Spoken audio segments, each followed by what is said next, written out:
This episode is sponsored by Vorbos. Check them out in the description below. So you're in a basement in a church. You've got about, 4 young people.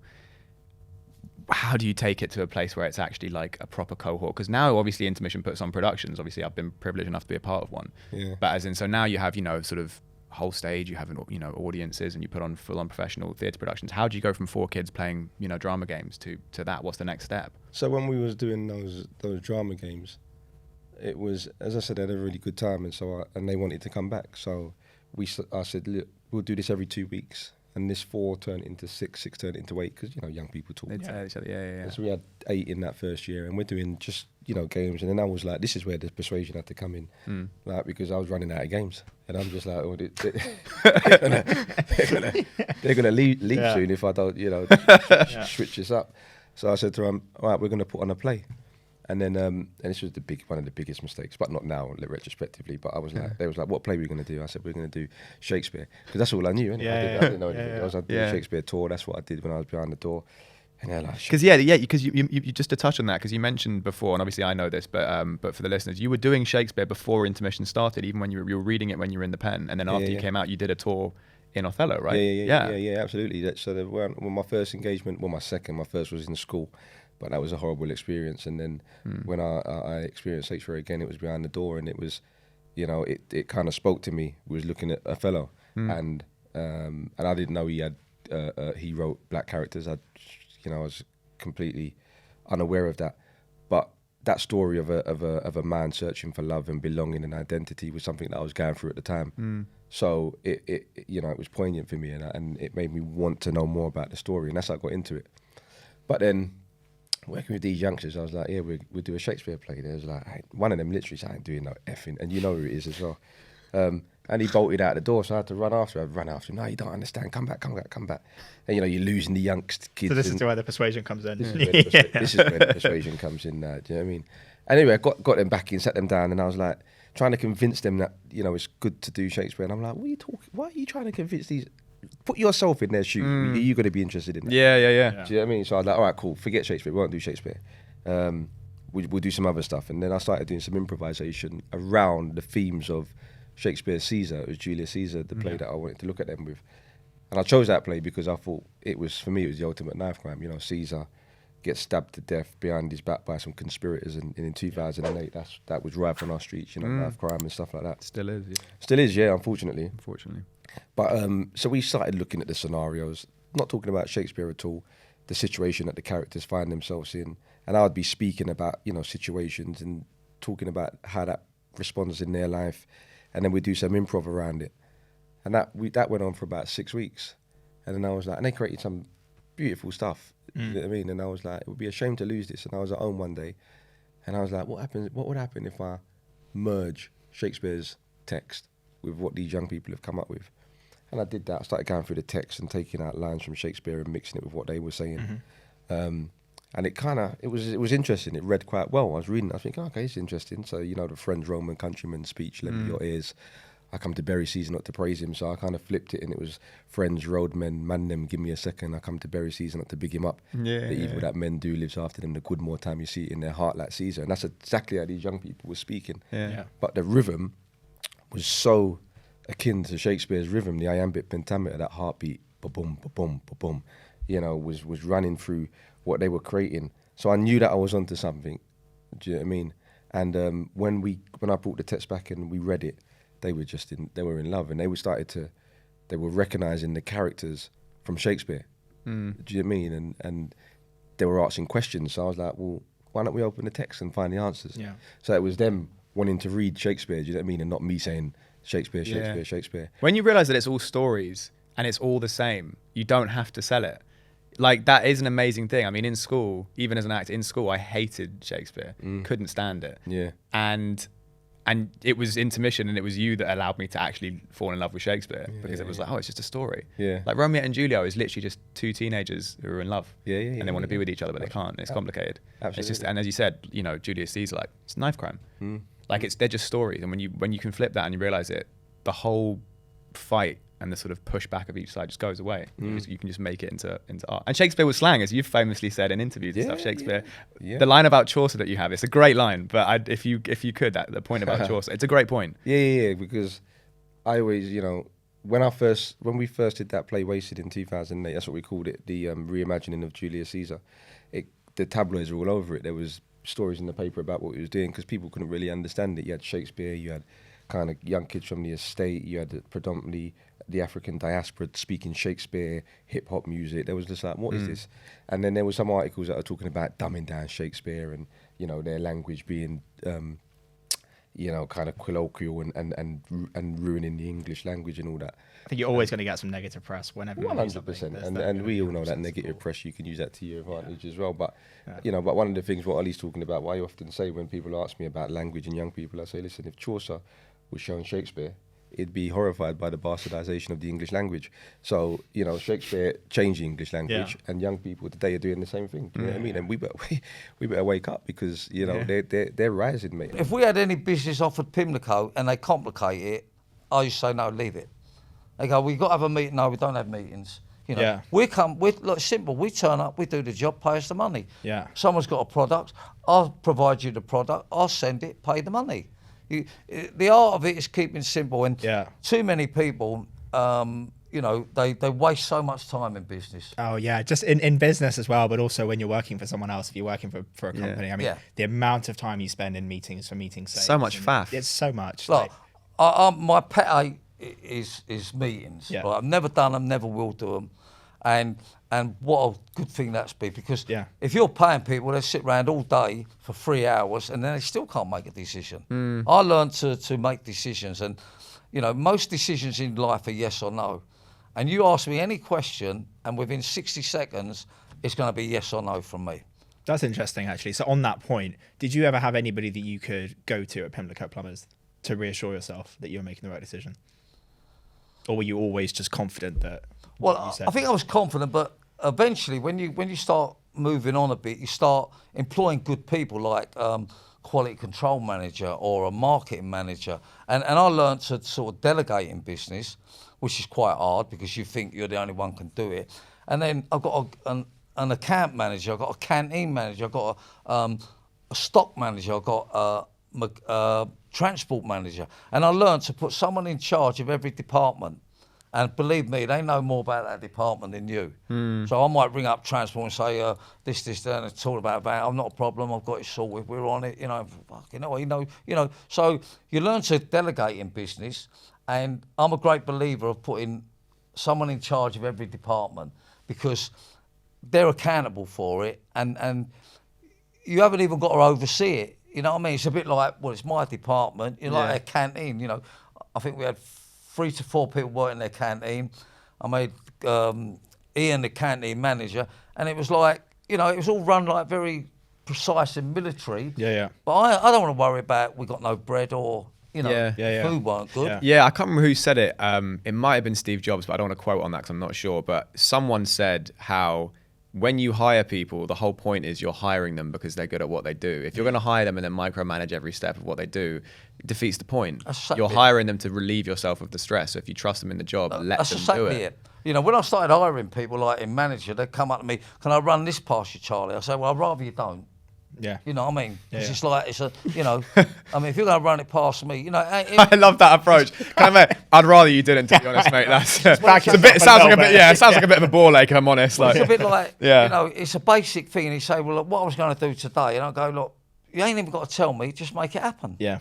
Okay. And and that's of course, if it's a big thing, you go to someone, can we just talk about it? Yeah, of course. But basic stuff, that's your job.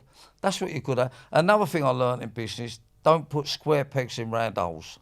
When I first started off, I might employ a telephonist taking the calls, and all of a sudden they're no good, and I move them into helping accounts or helping recruitment. Yeah. And I realised then square pegs in round holes don't go. And because you feel sorry for that person, you think, look, there's something about this person, they're good, but they're no good on the phone.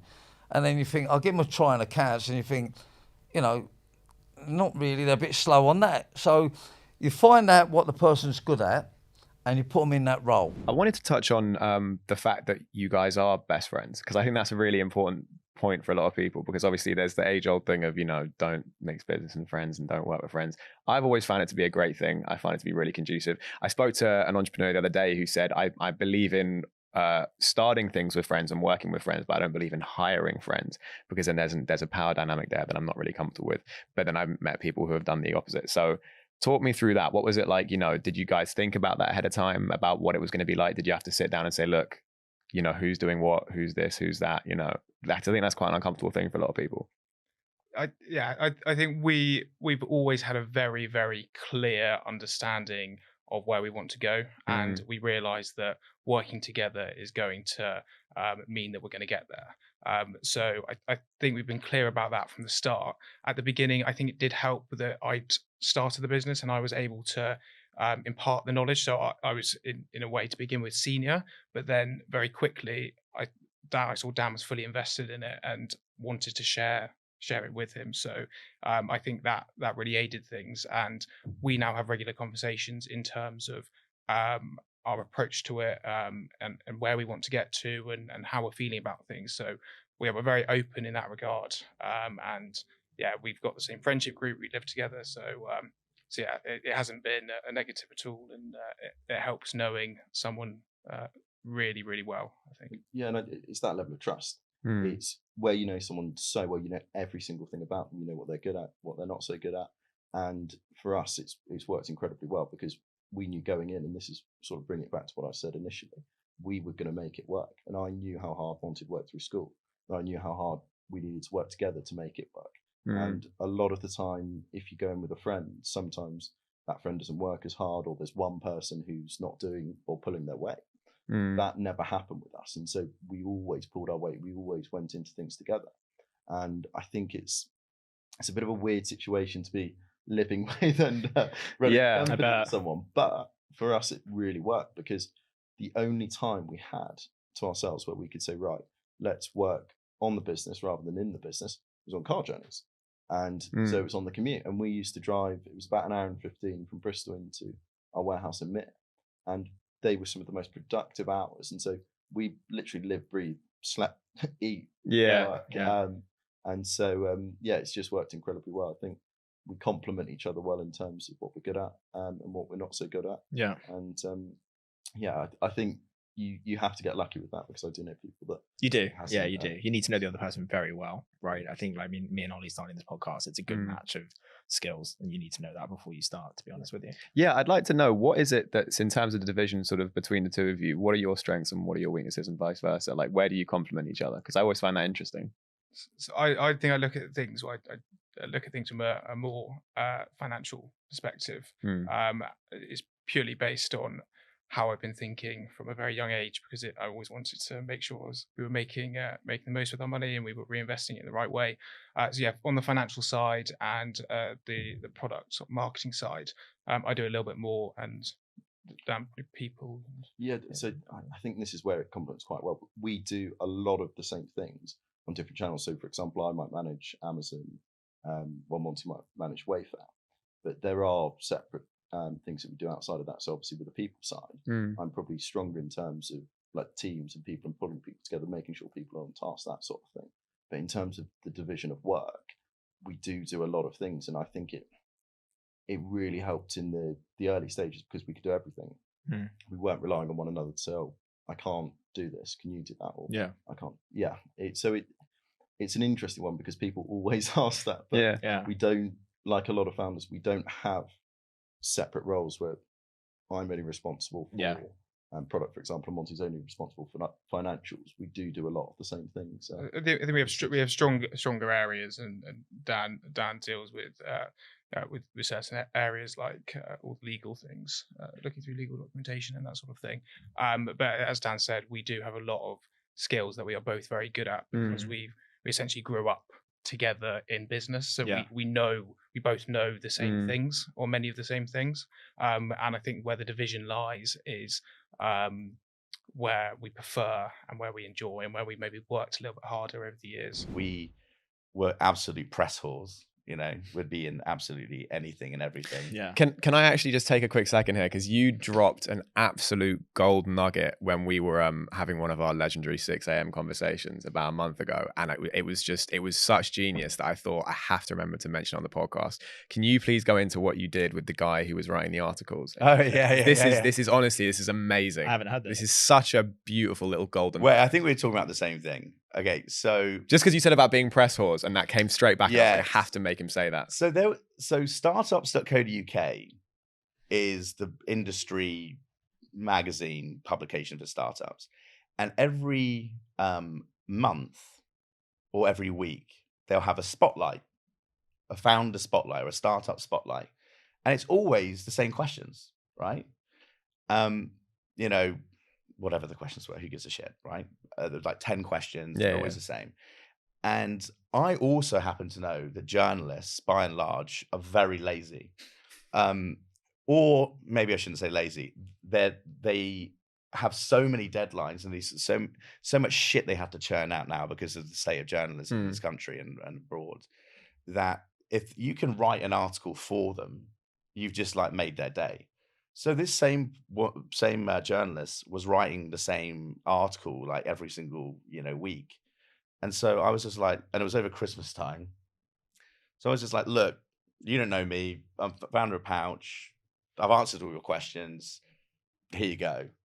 And she was like, cheers, thanks so much. And then like the next day we were like the spotlight on Startups.co.uk. Yeah. And then the BBC guy was like, "Oh, I found out about you from Startups.co.uk." How great is that? That's a good piece of advice. Solve a problem, do their job for them, make it easy for them. And all she had to do was just push a button at that point. Yeah, that's literally, I think that's all she did do. And I think she, I had this image in my head of her getting stressed over the holidays and this like email coming in and go, oh, thank God, but we did a lot of things like that. We did all of our own PR. Yeah. And some of it didn't scale, but some of it really did. There was this great resource, and I'm pretty sure it's still around, called Response Source, whereby most journalists will, if they're writing about a topic, will just on this platform will say, from the Daily Mirror, and I'm writing about money saving tips, right? And then just puts it out there. And then usually PR companies who pay for this service, who represent, what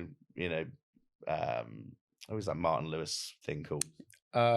Money Week? Whatever. Money Week, something, I think. I don't know. Let's say, represents Honey or whatever. Then the PR guy will go, oh, great. Yeah, we'll participate in your article if you need an interview or you need, a quote or something like that. And so we just did that all the time because we managed to shoehorn Pouch into any topic. I mean, I was literally talking about Brexit in some cases, like, whatever, like Founders, Brexit, anything that linked back to our website and optimized our website to conversion. I was like, if you put a fucking link on this article, I'll do whatever you want, And so that we were in lots of different things. We were in, but we also, what we managed to do is, again, shoehorn ourselves into the places we didn't have much business. So obviously money saving tips is like straight in our wheelhouse. E-commerce data, what kind of like shopping behaviors kind of in our wheelhouse as well. Then like fashion. Well, we work with fashion retailers and like, according to Pouch, this summer collection is that kind of shit, anything, And I think it became one of those things where we were just in so much stuff, and I'm sure it drove everyone crazy as well. Like their LinkedIn's would just got clogged up with all of our bullshit. But I do think that all helps, and it's all free as well. You don't have to do anything to do that. And helping out journalists and then being the go-to person then is a feedback loop whereby they get in touch with you. And sure, I mean, with the clients that you've got coming in, I'm guessing they're from multiple industries, right? Yes. A real mix. Yeah. So I'm guessing, correct me if I'm wrong, but can't tailor the advice to each specific individual sector, right? Is that correct? Yeah. So I don't do sector specific. Okay. Right. We train any industry, any business, and I train on 6 elements. Right. Okay. So business it doesn't matter what business you're in. there are elements that are transferable from each industry. So the first element and the base, if you like, the baseline, which is what we ensure that anyone coming through our programs has got right, is actually mastering the business owner themselves. So we want to cultivate that winning mentality in that person, because now, having trained thousands, the ones that win believe they can win. So if you're starting a business, I don't know if I can do this, I don't know if I can do, like, we've got to get over that hurdle first. We've got to get you in that mindset of like, I will win. So that's like the first phase, and it's pretty. There's specific things you can do with someone to help build their confidence, to help build their self-belief, their self-esteem, to get them more dialed into the business and really get them understanding, get them some quick wins. And we work on that part of getting the business owner to be right first. That's the first thing we do. Once you've got the mindset right, in terms of practicality, do you feel like there are certain specific issues that you see come up a lot more maybe than others? Like, are there certain practical hurdles that come up a lot with a lot of these? If we're talking about startups, I'll tell you the 5 things that sit on top of that base, and then I'll circle back to the question. So the 5 things that sit on top of that base is marketing. You've got to be able to get out to market, and if nobody knows who you are, you can have the best product or service in the world, but no one knows who you are. Doesn't matter how good it is. Right. Yeah. So you've got to be out to market. You've got to get out to market. Once you're out to market, you're going to generate leads. You're going to generate inquiries. You need to be able to sell. So you need to be able to sell your products or services, which is absolutely essential. If anybody thinks that they are going to grow a fantastic business with no sales skills, you are going to be in for a surprise. Right. You are going to have to be able to sell, because you are always selling, and maybe even in, like you said, the industry you guys are going into, you're still selling when you say, "Hey, is there anyone else you can recommend us to?" Yeah, that is you're selling the. It's like a soft pitch. Yeah, absolutely. So you've got to be able to sell. The third thing is you've got to have a strategy where you understand how you are going to generate income and monetize. So you have to have a business strategy that makes you money, so you can create profit, so you can keep reinvesting that in order to grow the business. You've got to know your numbers, so you've got to keep your eye on your numbers, and you've got to understand that. And then you've got to build a brand. Right, and that brand's really, really powerfully important as well, because that will get you better clients, it will get you better people, it will help you grow quicker. So they're really the 6 elements that we train on. Now, what do people struggle with at the startup? Is that the question? Yeah, sort of. Are there? Do you find that when you're speaking to people, when you're coaching them, that there are certain sort of issues that you encounter more than others? Yeah. So the ones that I encounter, so it's stages, right? So it's which problem at which stage. So at the beginning, when somebody's starting up, it's all about that base.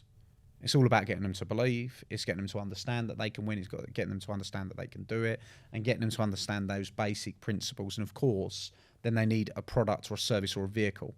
So you've got to make sure that their vehicle's right. So, for example, a podcast is the vehicle. Okay, right. So we've got the vehicle. We know what we're going to do at least. Right. If somebody doesn't know what they've got to do, they need a vehicle in order to be able to go and grow, don't they? Right. So you have to establish the vehicle. So that's like the beginning stages. Then the next problem is usually a sales problem. So I didn't have that problem because I was trained in sales. So I had no problem. I was very good at sales. That was one thing I had when I started.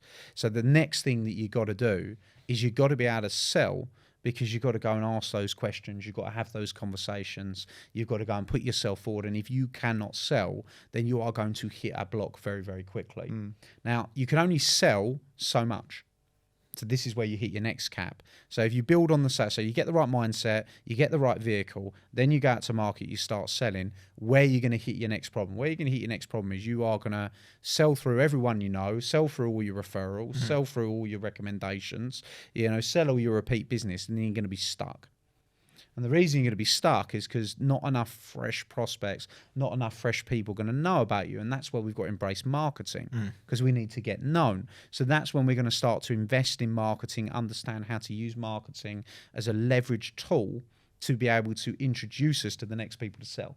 Right, so that's the next part that we're going to grow. So now we've got the baseline, we've got sales, we've got marketing. Now we're going to need to refine our business strategy to make sure that we're continuously lowering our cost of acquisition of new clients, and also making sure those clients repurchase, making sure that we're getting the repeat business, making sure we're getting the returning sales, and getting people to buy more. Right, so that's really the next stage. And from there, as you grow, you're going to need to know your numbers, because if you don't know your numbers, you're going to hit a problem. all right? And that's a horrible problem to have. And from there, we want to build the brand. Now, the brand we build as we go along anyway. But that's kind of the challenge is that sales is a big challenge for people, marketing's a big challenge, and mindset's a big challenge. They're really the challenges. So you founded Absolute Collagen with your mum, which is obviously quite an original story because that doesn't happen very often. So why don't you take us sort of for a few minutes back to the very, very beginning? How did that even come about? Yeah, of course. So I went off to uni to do food science. I actually applied to do psychology and then randomly changed last minute, which is kind of like a weird curveball in the story. My sister turned 17 so she could learn to drive. And my mum woke up one day and kind of sat at the end of the bed and was like, I haven't got any kids. Like, what do I do? Like, I have this life. Like, I can do anything with it. She hadn't got to be like the mum, the best friend. Like, she realized she could be kind of whoever she wanted to be. So she always had this affinity with art, fine art. She's like, I'm going to do an art degree. So she embarked on that. We both did a year of uni with nothing, kind of no synergies really. Luckily, it wasn't the same uni because that wouldn't have. She would have a better social life than me, I think. Right. Probably. Wow. Yeah, she was quite wild, but she was always that person that sort of walked in the room. She was like the entertainer, but that wasn't kind of like who she truly was, if that made sense. But in doing this art degree, she did one. She could kind of choose what she wanted to do. Like, art students are wacky and eccentric. I think we can all Very true. agree on that one. Very true. But she did this project and she called it Dare to Go Bare. And she turned up at my bedroom door one day with a big tattoo here, a nose piercing, and I've got quite long, like curly hair. She did too. She chopped it all off and stripped the colour out. When you strip the colour out of something, it goes yellow, ginger, orange, and had this like wacky hair. And I was like, oh my God, you've lost it. Like, she bought a motorbike 2 years before, like a Ducati, like 900. Your mum sounds like just an absolute legend. Oh, yeah, Like, so yeah. far, I mean, you touched on your relationship with your mum, but I think that's a really interesting thing to circle back to because I think a lot of people will have impressions about what it could be like working with family or working with friends. And that smile, I think, is quite telling. So do you think there is anything maybe that you would have done differently in terms of working with your mum? And what if someone was to ask you, I'm thinking of going into business with maybe a family member, what do you think? If looking back, I would give my mum more of a break. I could be quite ruthless. Right. Yeah, but we are very direct and straight with each other, and that kind of scares people sometimes. So yeah, my boyfriend works at AC, so we've been together since before Absolute Collagen. Yeah. He was an accountant, and every evening I'd be like, numbers. I'm dyslexic, mum's dyslexic, don't give us anything to do with. Right. Yeah, maths. And then, so he came on board. My little sister does all our organic social media. Okay. I think, and it might sound really bad, my dad and my mum split up when I was 12. I think if my mum had a partner, it wouldn't have worked. Does that make sense? Yeah. In what way? Like another man, like a man in the house. We were working from home. She was taking big risks. We were taking big risks as a family. I think if there was another person in that situation, that she could have. They could have been like, are you sure this is a good idea? Yeah. Yeah. I think Someone so. to dissuade her almost. Yeah. And I think our relationship's awesome. Like, we have. My mum's like very creative and wacky. She always says, like, we are but three. This is like her thing. And it's like, whichever one of us needs to step forward at the time, being me, my sister, or her, like, we'll do, and we'll kind of like lead on that.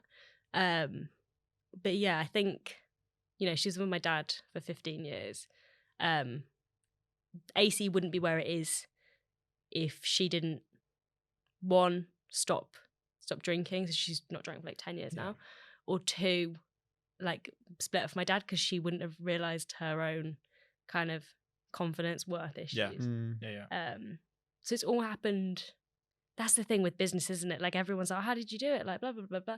I'm like, right product, right time. Like, there's a lot of luck involved. Like, there is. Like, you can work as hard as you want, but there's certain moments that can be like the pinnacle of the turning point of you doing something. Yeah. And I'm sure if we made a load of those decisions differently, we wouldn't have been in the same position. Sure. And a lot of that is down to luck, I guess. Was there anything specific that was like a really big sort of nearly didn't make it moment or a struggle that you might have been through at any point?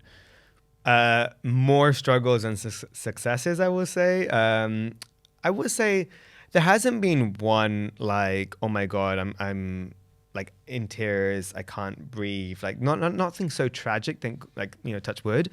But I will say there's been so many drawbacks. Like, I can name like so many, but like let's to name a few. Like we printed 30,000 cartons and it had Lorem Ipsum written on it, and then we're like, what the hell? And then I have to like, I get told that when we're about to go in our assembly line, and they're like, if you don't get the cartons by a day, forget the Lorem Ipsum, 30,000 cartons that's gone wasted. I might miss my production run now. Wait, because that's a monumental mistake. Someone left the stock text on the carton. It was just like right over it. Like, but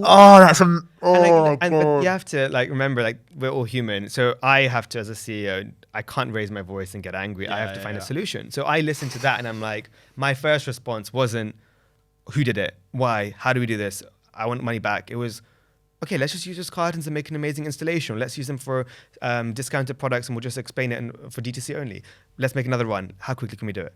That's what you have to do. That kind of skill set, do you reckon that's something that you've had to teach yourself whilst being CEO? Or have you always been quite calm and collected? No, I think I had to teach it myself, but I think how I've done it is my first main interaction with a failure was that year of university. And I think that, I was in tears. I was really like in dark moments. And there was a moment where at that time, that was my reality. I remember even like, thinking about it. It was a very rare, very rare moment for me to go that deep into myself. But I was like, that's all I knew. I spent my whole school years after school at 6 p.m. going to tuition. Saturday, 2 hours in the morning, tuition. Sunday, 2 hours in the morning, tuition to get my A stars. And then being the only one out of all my friends failing and everyone goes the year ahead. And second year, I was like, what is it like? Like I'm done, right? Which I think also, by the way, credit to you, because I think a lot of people, I wasn't very academic in school. I kind of was able to get by up to a certain point just by being like myself. But then after a while, it was like, you have to study to get through. And I think a lot of people will hear that someone got 10 A stars and be like,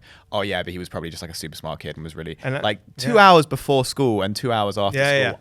After a whole school mainly day. just after school, but yeah, and weekends as well. But well, that's still a lot. That's still a lot. Over-regular, like I wouldn't do before. But generally speaking, it was because I think I remember like when I was 8 years old, I was in school and I was like, I'm not that smart. Like I wasn't getting things. So I said like, I went to mum and I was like, I'm not that good. Like, how do I get better? And she's like, okay, I'll put you in extra tuition. And then I just got better from the extra help. And then I got my grades. But yeah, so like, failing then and having myself to realize, actually, this could, like I can decide to make this like armor building. Like I'm gonna get stronger. Like how do I change my mindset to be like, this is so uncomfortable. This is so scary. This is so like sad. But actually, this could be an opportunity. Because why shouldn't I make my mind believe this is an opportunity to make this an advantage, to make this a lesson, and hopefully come out stronger in it. That is what we all want. And we all know anyway, with time you heal. So do I challenge my today self where I'm so distraught, or do I actually go further and think about, okay, in 2 weeks time, I won't be thinking about this as much. Let's go there quicker. Let's find a solution. Let's move on. So it feels a little bit like psychotic, the way sometimes even my team are like, what? Like you're fine? I'm like, solution, let's go. And I love puzzles, I love escape rooms. So for me, I'm like, it's like a game. I'm like, we have to find it. Maybe it's my inner engineer too. So I kind of have so many failures that I actually look secretly forward to, because I'm like, I'm learning, I'm going to grow. And okay, yeah, that's 30,000 cartons today. At least I won't be doing 300,000 cartons in the future, because I now have a system in place to double check my graphic design on all my cartons, right? So I wouldn't even go back and change that, because maybe I would do it again in the future. So everything happens sort of for a reason that you might not see today, you might not ever see, you might not even ever see in your lifetime, but there probably is a reason for it. You mentioned earlier about a connection you had at Google, which I think is a really nice segue into the fact that you were part of Google's Female Founders Program, which is huge. So can you sort of take me through that and how you got into it and how it came about? You sent the application. I don't even know how you found out about the program. So I don't remember the application. All I remember is Hainan saying, we have an interview, let's jump on Lime bikes. I was like, I don't bike across London. Right. And we were like zooming through these bikes to get to the interview. And I was like, today's the day you decided that we do something new. And we got to this interview. I think the way we found out, I was a part of the Google campus community, and a lot of stuff has changed there. First, they had a physical office. And at some point, they just like launched the very first ever cohort application. And we were still at Barclays. However, for us, as we were leaving, we were like, let's de-risk by applying to as much as possible. And it was equity free. So we were like, awesome. That speaks to us. Just for anyone listening, can you explain what the Google Campus community is? Yes. So it is just a community where, so Google is a huge corporation and they just want to support startups. Ultimately, they see benefits. It's like great PR for them. And they've created a really cool ecosystem. So there's a Slack group. I don't fully know now. It's still a Slack group, I believe. But first, it was actually a physical location. But now they've shut down that building. However, they still have different female cohorts happening across London, Israel, Berlin. So I think if you go on the website, you'll find information. And it's always worth joining because everything's free and you meet all these people. And that was like literally our beginning. So we saw this application. But I guess what I'll say to this is there's actually a lot of accelerators now. And obviously Google was a great one, equity free. But it's like the point for us at the beginning was let's just apply. And if we get in, it'll just like expedite our learning process rather than us very slowly go at it. Looking back at it, what do you think you got out of the accelerator program? Great network and guidance, I think, as first-time founders. It was just amazing to have not just office space, which they provided at the time, but 9 other companies in similar stages who are going through the same thing, like product development, first website, first hire, testing marketing channels, having a weekly founder stand-up that was moderated by Marta Krupinska, who was the head of Google for Startups at the time, was incredible because she just asked all the relevant questions. What did you struggle with last week, or what can anyone like help you with? And then there's this open forum. I don't know how we would have done without that. Yeah, I fully agree. And the other bit of network was because we were getting connected to people, for example, on the tech side, someone who's like working in cloud solutions architect at Google, great. Like stuff you'll say in one conversation is what will take months to figure out. The person Heinen said, he literally changed the look of our website. There was someone who recommended someone who just for 2 days redid the entire UI, which meant we went from this like yellow page with cartoons on it, which is so bizarre, to like a proper, clean, real photos, real people. And first to me was very jarring. I was like, why did we remove the cartoons?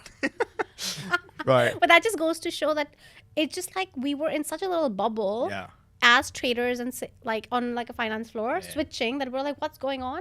So these guys really just like, I think we became something from nothing. I'm curious to know, I suppose this is more on the personal front, but still related to the business. What's your view on things like work-life balance versus hustle culture and things like that? Are you sort of a wake up at 5 a.m., work 18 hours a day kind of person? Are you very big on I need to have my days off to recover and things like that? What's your kind of approach to that?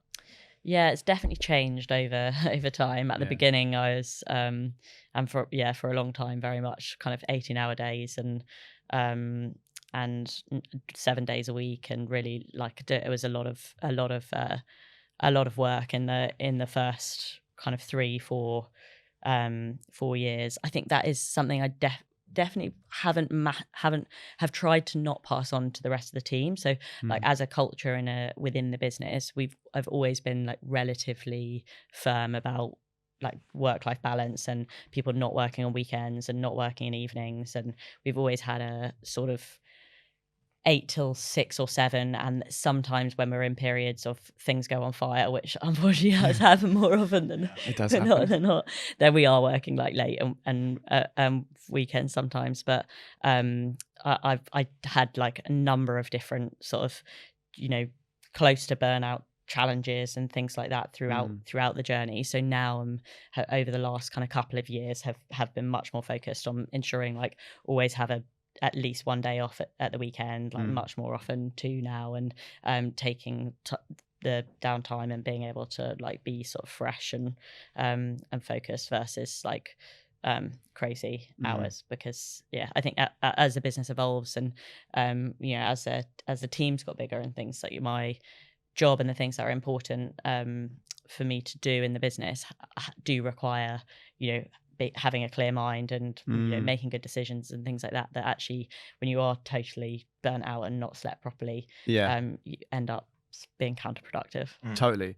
With that knowledge then, in hindsight, if you were starting the business again tomorrow, would you still have done it the way you did it, or would you do it differently now? Because there is an element or an argument, I guess you could say, of like in the beginning time, you almost need to go through the whole burnout, overworked thing to get it off the ground because there's so much to do. Yeah, I probably wouldn't.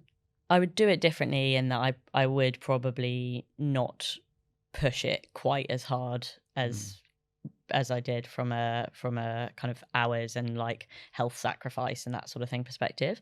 However, I think the thing around the early stages is there is so much to do, and you are like, you know, your passion, your soul, like everything is in that business, right? So you are spending a lot of time on it. But I think the much more important thing that I do a lot now that I would bring in earlier is much more around like discipline and exercise and sleep and things like that. So over time I've learned around like the importance of like getting 7 hours sleep, and the importance of, you know, doing for me, I've got to do exercise like almost every day, 45 minutes like in the morning, and I'll be set for the day after doing that. Whereas in the early days, I'd definitely be like, I can't. I've got to. This thing's on fire. Wake up, work, sleep. Yeah. Whereas I think actually just having discipline around the times in which you're working and the things in which you're doing around work that enable you to work better. So it's still still very much like focused on what you're doing, but making sure that you're kind of looking after the core parts of like health and productivity that. Enable to do that. So I was going to say, with Served Up, where did the actual idea for that come from, and what made you think about it enough to actually want to make a business out of it? Yeah, so it was actually the first time I was out in China. So when we flew out to China to find this factory, we were obviously, it was a very serious business trip, but we also had quite a lot of fun. I never realized how, you know, modern and actually super cool the hospitality nightlife scene is in Shenzhen. So we were going to all these different restaurants and, you know, testing out the amazing payment tech that exists in China. Everything's powered by WeChat and Alipay. So everywhere you go, this is even like 5, 6, 7 years ago, and maybe even earlier, you would go into a venue and you would just scan a QR code and pay on your phone. And like, you know, it was just this light bulb moment that for me, it was like, I am seeing the future here. This is where the West is going to go. You know, at some point it's going to catch up with all of this. And I kind of had it in the back of my head. So I had that, you know, the WeChat and Alipay experience, paying on your phone. And then I also went to a restaurant out there where it was the only place I was able to order myself, because it was a visual menu on your mobile phone. So you scanned it and you were able to construct your little burger on the screen. Okay. And I was like, this is bloody cool. Like, why is no one doing this outside of China?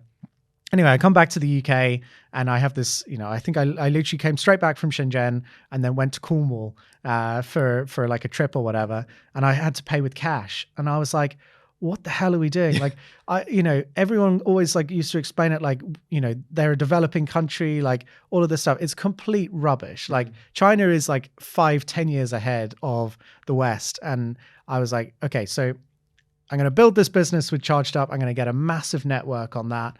And eventually we can start doing the payment technology on the top of that network. Yeah. And obviously then a few years later, you know, once we'd built the network, we got a load of sites on board, that kind of vision of doing the payments as well, it played out. We launched the second company, and that's where Served Up all came from. What I wanted to also touch on was some of the challenges that you've faced. Sure. Getting to kind of where you are today. What's been some of the hardest moments of the business? I just got my first investment, hired a team, and I was given 7 days notice to leave the country because something like that would probably spring to mind. Yeah, it might. Yeah, I think that could probably be something along those lines. Yeah. Yeah. Yeah. How did you deal with that? That was true. Okay. Really? Yeah, I was given 7 days notice to leave the country. Yeah. When my visa renewal was rejected. Okay. And if I didn't leave within 7 days, you'd get deported, would you? You either get deported, or if you basically have no identity in the country. Wow. Okay. How did you navigate that? Yeah. Because I can't imagine our system is geared towards people getting that done in 7 days. So yeah, how did you sort that? I left. Oh, that's one option. Yeah. Okay. Yeah. I actually just left. Yeah. Okay. So it was really stressful. I can imagine. I had to dismiss the whole team right away after I hired them. Oh wow. With a big promise. Okay. Of how we're gonna grow the business. Yeah. Oh, that's awful. I was kicked out of my flat because I don't have a valid visa to legally continue the rent. I put everything I have into a storage, hoping that I will be able to find another visa to come back. Yeah. I also have to sit down with all the investor I just raised money from to expand the situation, and not trying to make it sound better, but being very realistic And frank. To expand the situation and where I see the risk, where I see the opportunity. I'm with you. So what point was this then? You say you just raised investment. 2018, literally. Wow. Okay. All that hard work. Yeah. Until 2018. Okay. Yeah. And just taken away from you. Yeah. So I was talking about, we got a Kickstarter campaign done in 2017 August. Yeah. I was supposed to launch the brand in Q1 August. Yeah. I got rejection letter in, I think, May or June. I think June, around that time. So I hired the team prepping for the launch. Of course, yeah. Everything got delayed for sure. Yeah. But then the hardest decision is I can't keep you. Yeah, of course. Because I don't know if I can come back or not. And so what happened after that then? I left in a rush, which you can imagine, and I went back to China where my parents live now, and tried to figure out a new type of visa to come back to UK, and emailed every single investor, advisor, friends to see how can you help me to come back. Right. And thankfully, Tech Nation has this visa called Exceptional Talents Visa. It's part of like a UK immigration system. They have the quota at that time is 200 per year. They can write a reference letter to UK immigration department to recommend people. Fine. But you have to fit really tough I criteria. bet. Yeah. And thanks for that, Sting. Yeah. I managed to get a new visa to come back. And so how did you pick the business up from nothing then when you came back? Oh, wow. I was actually living in my office for a while. I have never told anyone yet. But around that time, like, it was just so tough. I could not even rent a place because I had this blank period time on my visa. I just don't have a credit history to do that because I'm not paying myself. If you rent somewhere, you need to do the reference check. Of course, you need I'm with you. You need a pay slip. I didn't have that. It's really about, I guess, it's a belief in the business, and also I feel so strongly to fulfill my promise. Like, people believed in me, whether it's the early stage backers to our investors, to the friends and whoever helped me to come back to the country. I just want to prove that I'm worth your belief.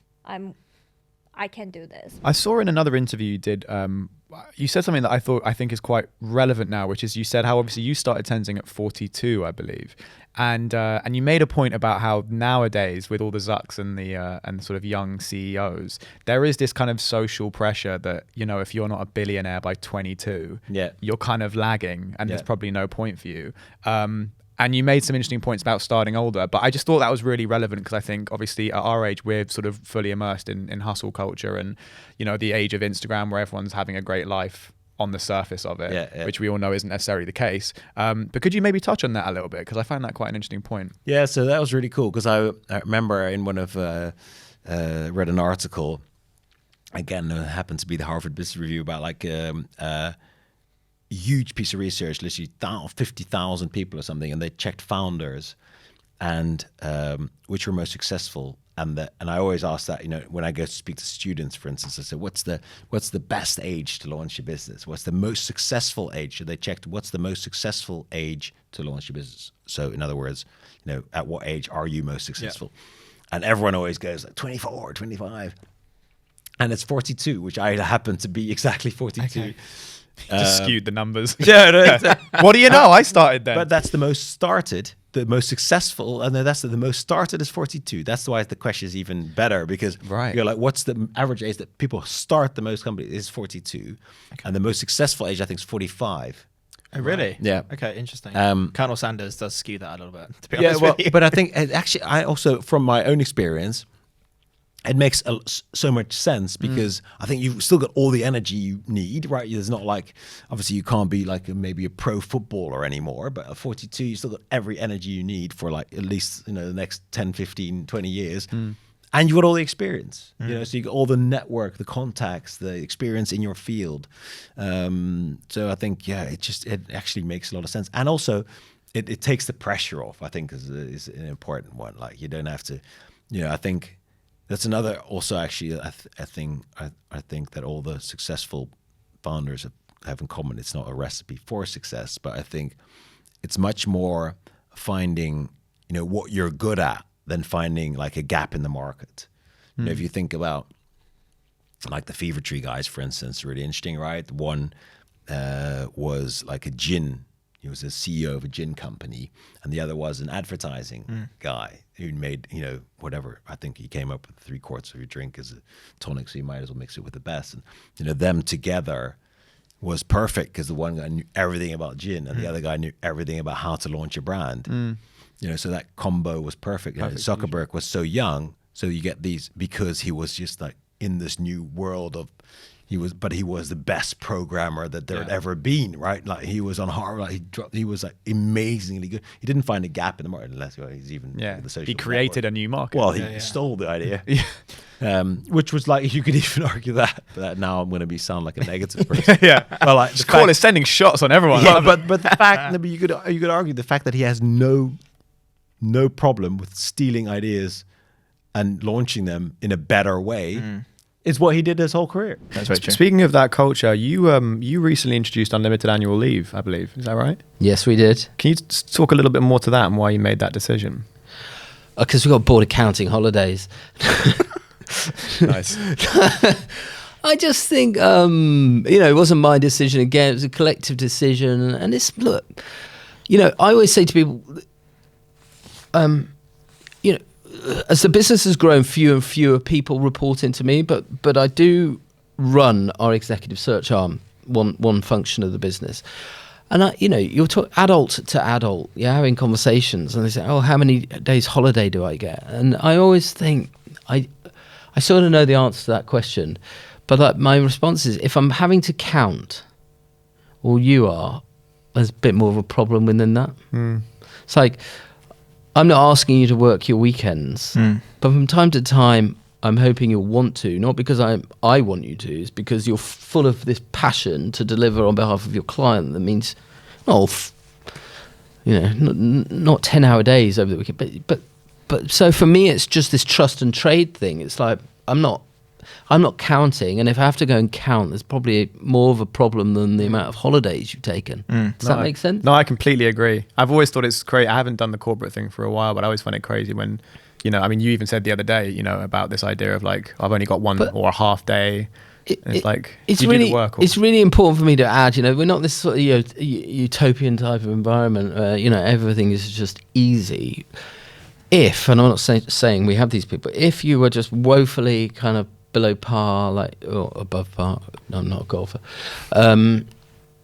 Missing every mark, turning up to work late when you're there, and going and booking, 7 months in Guatemala.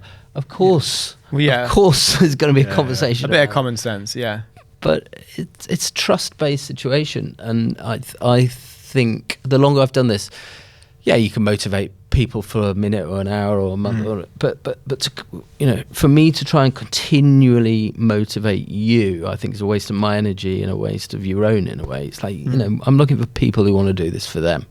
And what I want to do is create this environment that works for them, because I'd experienced an environment that didn't work for me. So I'm doing all I can just to create this platform that enables people to build their dreams. Bit of a personal one. What do you think is maybe you have off the top of your head, the craziest thing that you've ever pawned or loaned or whatever the word is? Well, we've looked. I mean, if anyone's seen the TV show, I've been flying in. We've looked at biplanes signed by Vera Lynn. We've looked at submarines. We've had Nigerian fighter jets. I've had Queen Victoria's underpants. Wait. Okay, let's go. Let's just go back for a second there. Queen Victoria's underwear. Queen Victoria's knickers we've had in, so I think we've... How do you value something like that? I even know. I mean, I checked them out thoroughly. Checked out Queen Victoria's underwear thoroughly. I really inspected them thoroughly. That's crazy. A good going over, but yeah. So no, I mean, they don't come up, and they were in great condition. They had the monogram and everything. Okay. So I think we facilitated that. It was quite a while Wow. ago. I think we got about 12 grand for those. I mean, but to me, it's not. Who's buying? Sorry, who's buying that? Well, they're collectors. It's I mean, investors and collectors. Yeah. I mean, right? if you're into the monarchy, or you are into that field in terms of the collecting stuff, you can't really get better than Queen Victoria's knickers, can you? No, you Let's face it. can't. I mean, that's mental. yeah. I mean, some people say about the value, and it's not always. I mean, they weren't particularly valuable. I mean, we've had some collections worth. I mean, I've had one scroll of the Quran that was worth 800 grand. Wow. But for me, one of the most interesting things that came in was Brian Jones from the Rolling Stones. You know, the guy who sadly died, and he was found in the swimming pool at the time when the guys had just become famous, not long after they'd sort of come to notoriety. His some letters that he sent to his parents that were found in a loft, saying, and it's quite touching, it was to his mum. And it said, "Mum, I'm here with my girlfriend in Windsor. I reckon we're going to be really famous soon. They've just got me to have my hair cut into a sort of mop." It was just wow. And I've taken images of them. I've got them somewhere at home. And we found a collector who really wanted those. And again, they weren't really, in terms of their value, I think they came to about 8 or 9 grand, because we had his school tie. Okay. And we had Wow. I think there's about 5 letters to his parents and some other little bits and pieces of his. But these letters, to read them, he was writing them as a sort of 17 or 18-year-old. Wow. What a cool thing to write. I mean, yeah, someone from the Rolling Stones being like, I think we're going to make it. Yeah, I think that's so crazy. It was really good. You mentioned you did some, spent some time in Turkey and Dubai and stuff like that. What sort of would you say is the difference between sort of business in those countries and then doing business in the UK? I think if you don't go anywhere else, and you just sit in the UK, watch the news, you think everything is, great here, and it is great to an extent. It's a lot better than I would more than happy live here than in a lot of countries that I've seen. But in terms of business, I think, I don't know, coming back from Dubai, so that's the few days ago, so that's the most recent example I can give. I don't know, I think they just kind of celebrate and push more business kind of people. But saying that, looking at the other side of it, I would rather be a business owner in Dubai than like an employee.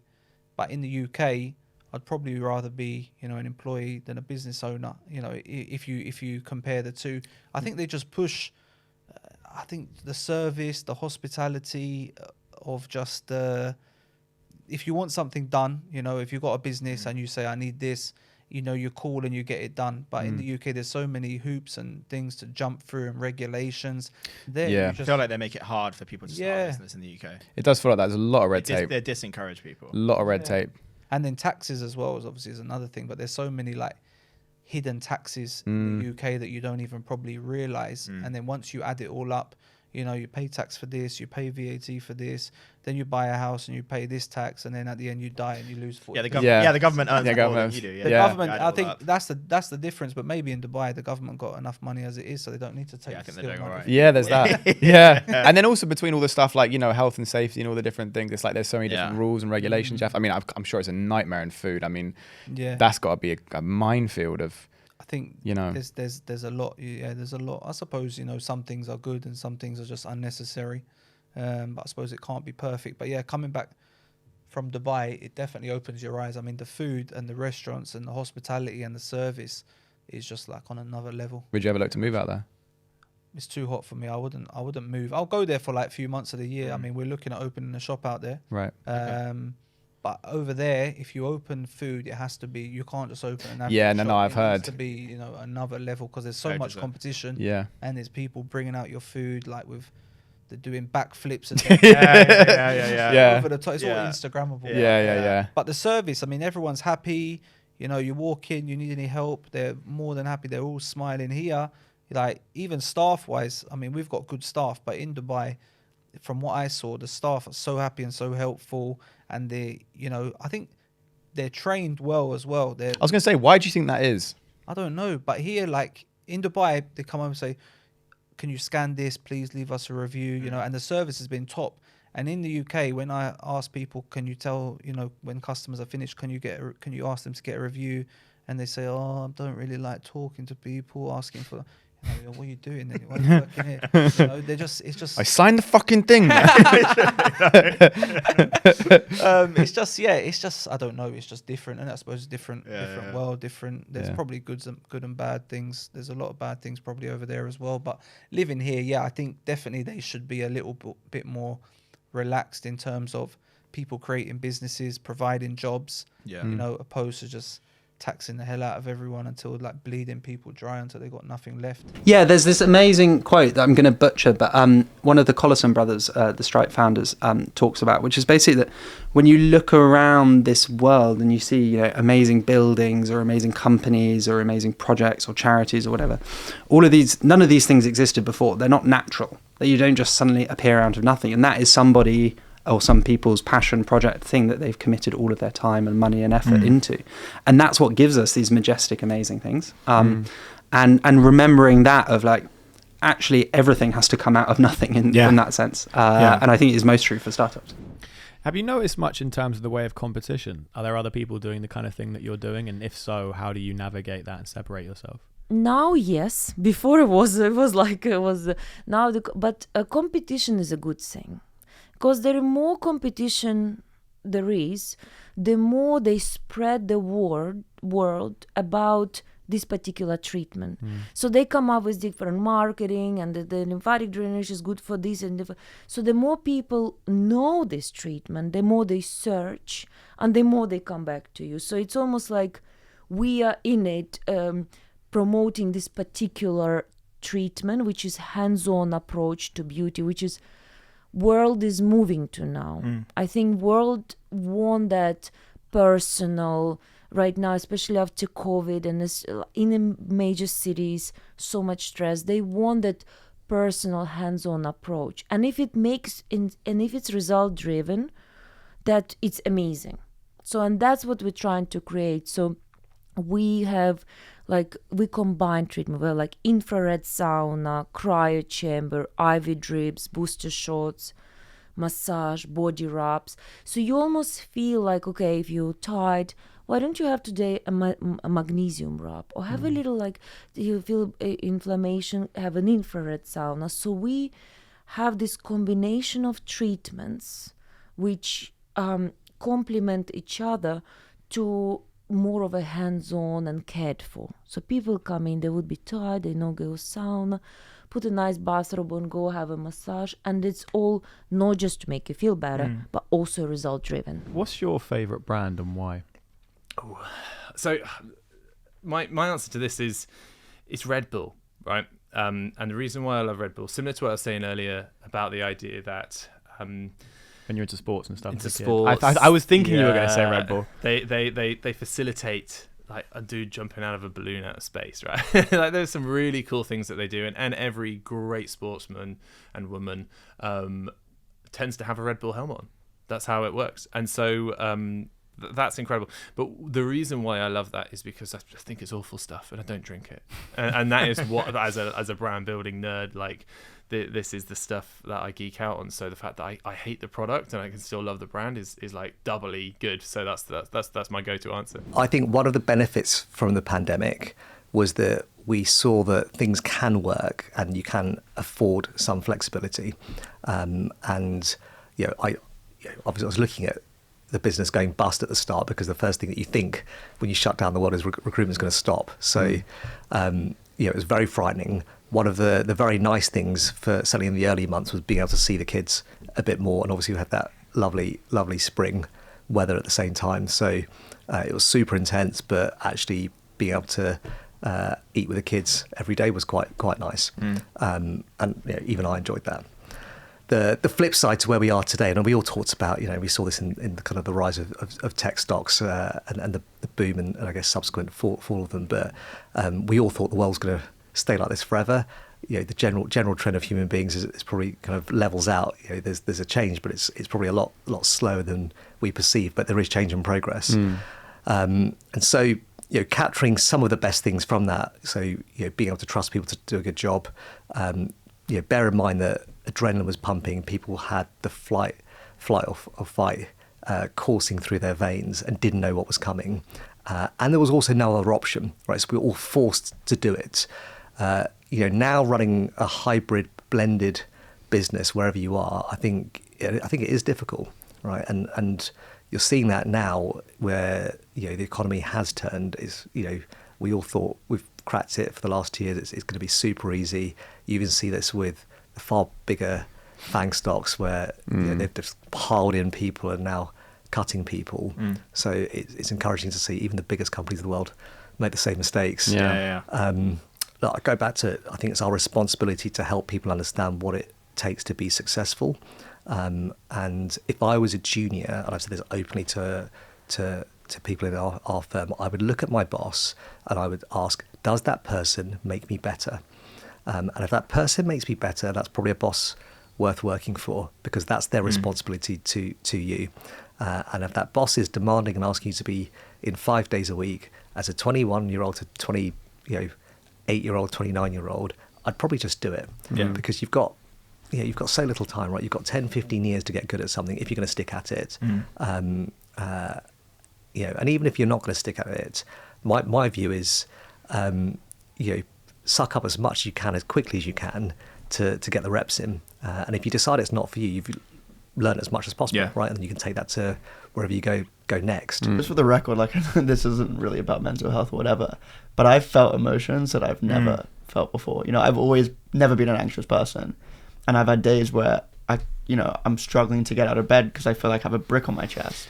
Yeah. And there is just that aspect that is a reality. And having spoken to other business owners and founders, it's something that I like to talk about because I don't think it's something that's spoken about enough. Hustle porn is really overtaken. But how do you manage that? Because I'm the same, to be honest with you. I've definitely noticed that my relationships with some of my friends, I'm seeing them far less than I used to. Because we've just spent so much time building this. And I felt the chest thing too. I haven't quite got to that point, but I've definitely felt the anxiety for sure. So how do you manage it? What's your sort of advice if you can offer it? On the friends piece. I like to think about it this way. I look at life in chapters, and I think about this chapter of my life, and it's dedicated to making Perfect Head a success. And so it's a good way of looking at it. I understand that there will be, further chapters in this book, and I'll have many, many, lovely times to spend with friends in the future. And I have had in the past. And so I, think about really great times, and then I'm like, one day it'll happen again, but not in the near future. Playing devil's advocate, do you think there's a chance that you might, as Perfect Head gets bigger and better, which I have no doubt it will be, it's a great product. Do you think they'll get to a point where, you say, well, okay, in 5 years, when I've earned X amount or Perfect Head has done X amount, then I'll see my friends. But then at that point, you're like, well, now we might well to get to this level. They don't want to, or your friends might not be there in 5 years. That's what I mean. So do you ever think about there's that risk of if you get there, you might kick the can further down the line with it? No pun intended. Oh, you love that. Didn't even realize you did that. Okay. And I'm the comedian. I think my grandmother always likes to say, you have to know when to hold and when to fold. And I think that will be very obvious when the time comes. But I do think that the true, real friends will be there in 5 years because they're here now and they provide support in a different way and are incredible. So, yeah, I think we're very lucky to have that support system in our lives that understand what we're doing. The thing that comes to mind for me is I've been watching the Lewis Capaldi documentary. I haven't watched that, but I want to watch It's on my list. It's really good. And I think at one point he'd just been super successful with a album launch or whatever, and he was like, I've never felt more insecure in my life. And I think when you have a moment like Dragon's Den and you have the growth that we've seen, it can go two ways. You can either have a really inflated ego, become a dick, and just like ride the wave and attention, which is cool. It's cool. Or I think you can, and I think this happens when there's such a disparity between how you feel about yourself and how others perceive you, that dichotomy can cause insecurity. And so actually, when you say that we're successful or that I'm successful, it actually just makes me more insecure in a way, because the level of expectation and pressure that imposes on me. And you're totally, by the way, I know it's a compliment and I love it, and like I do think it's very nice, and I do think it's the right thing to say, and but I do think that expectation and that pressure, even now, you know, the business has grown to a point where we're sharing it with Stephen's team, like, this is the growth, this is what we hit this month. Okay, that month is only as good as, you know, that month, and then next month it's like you reset the clock and it's what can you hit. So the expectation is higher, the stakes are higher. At what point, sorry, go on. I was going to say, I do think, though, that one tactic that you can employ to get away from that a little bit, that kind of insecure feeling, is taking count of everything that you have done, looking around and thinking, this is pretty amazing, which I said earlier that we have not done enough. But I do find that in those really strong moments of anxiety, you know, for instance, we just moved into a new office and the process of moving was grueling. And I was not having fun.